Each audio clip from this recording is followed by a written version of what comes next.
নমস্কার, আমার চ্যানেলে আপনাদের স্বাগত জানাই।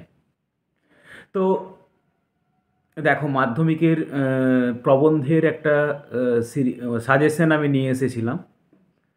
তো অনেকে আমাকে কমেন্ট করেছো যে স্যার, এতগুলো প্রবন্ধ এই মুহূর্তে তৈরি করা আমাদের পক্ষে সম্ভব হচ্ছে না। আমি সত্যিই বুঝতে পারছি এটা একটু টাফ, কারণ আমার সাজেশনটা এসেছেও খুব দেরি করে।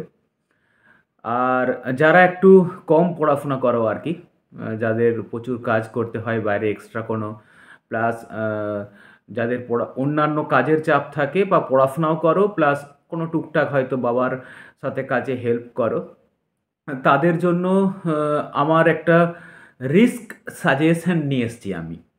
রিস্ক মানে এতটাই রিস্ক যে আহ, আহ, হয়ে গেলে লেগে গেলে ছক্কা, না হলে একদম কিন্তু উল্টে গেল ঘটি।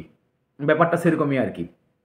তো আহ, তারা আমাকে প্রশ্ন করেছে যে স্যার, আমাদেরকে একটা সাজেশন দিন যেখানে ওই একটা করলে মোটামুটি 90% চান্স থাকে যেন আমি কমন পাই।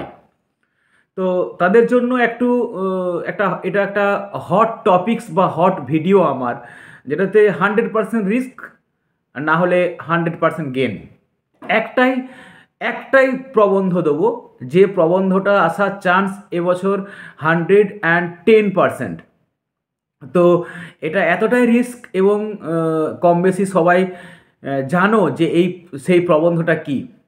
কারণ আমি যখন আগের বছর সাজেশন করেছিলাম, সেখানে বাংলার ঋতু বৈচিত্র্য আর বাংলার উৎসব, এই দুটো প্রবন্ধ রেখেছিলাম। তো তার মধ্যে মানে রিস্ক হিসেবে নিয়েছিলাম, তার মধ্যে একটা চলে এসেছিল।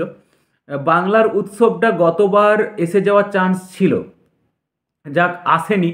তাহলে তোমরা বুঝতেই পেরে গেছো, বাংলার উৎসব এবছর কিন্তু আসার চান্স 110%। স্যার, এখন তোমাদের প্রশ্ন হবে, স্যার আগের যে সাজেশনগুলো দিয়েছেন সেগুলোই করবো না? সেগুলো অবশ্যই করবে, কিন্তু যে প্রবন্ধটা সবচেয়ে আগে করবে সেটা হচ্ছে বাংলার উৎসব আর পথ নিরাপত্তা। স্যার দুটো পারবো না করতে, একটা দিন একটা দিন, এরকম ধরনের আজকে স্কুলে ছাত্রছাত্রীরা বলছিল আমাকে। তো যারা একটা প্রবন্ধ করছো রিস্ক নিয়ে, যে স্যার পেলে ওটা লিখবো, না হলে বাকিগুলো আমরা বানিয়ে বানিয়ে লিখে দেবো, যেমন লিখে আসি আর কি।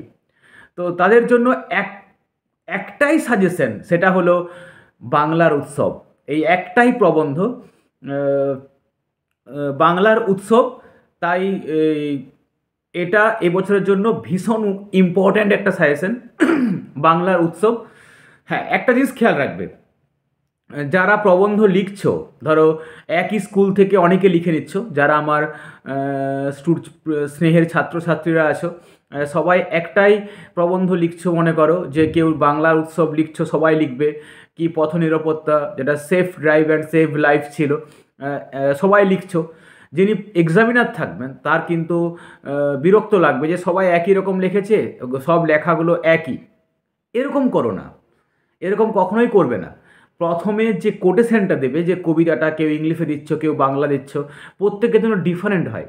আরেকটা জিনিস তোমাদের সিক্রেট বলে দিই, সেটা হচ্ছে প্রবন্ধের স্টার্টিংটা, অর্থাৎ সূচনা বা প্রাক কথন যে পয়েন্টসটা দিচ্ছ, সেটা যেন একটা ড্যাশিং লেভেলের হয়। কারণ প্রথম পার্টটা, প্রথম সূচনাটা স্যার কিন্তু ভালো করে পড়বেনই পড়বেন, আর পয়েন্টসগুলো যেন একে অপরের সাথে না মিশে যায়। অর্থাৎ তোমার যা পয়েন্টস, তার সাথে যেন অন্য কেউ একই পয়েন্টস অ্যাপ্লাই না করে দেয়, এটা ভীষণভাবে খেয়াল রাখবে। তাই একটাই প্রবন্ধ যেটা এবছর আসার চান্স 110%, সেটা হলো বাংলার উৎসব। তোমরা অবশ্যই তৈরি করে রাখবে। যারা আমার কাছে একটাই প্রবন্ধের সাজেশন চাইছিলে যে স্যার একটাই দিন, তাদের জন্য একটাই সাজেশন, সেটা হলো বাংলার উৎসব। তৈরি করে অবশ্যই আমাকে হোয়াটসঅ্যাপে দেবে, আর আমার হোয়াটসঅ্যাপ নাম্বার ডেসক্রিপশানে দেওয়া আছে। তোমরা অবশ্যই আমাকে হোয়াটসঅ্যাপে অ্যান্সারটা করে পাঠাবে।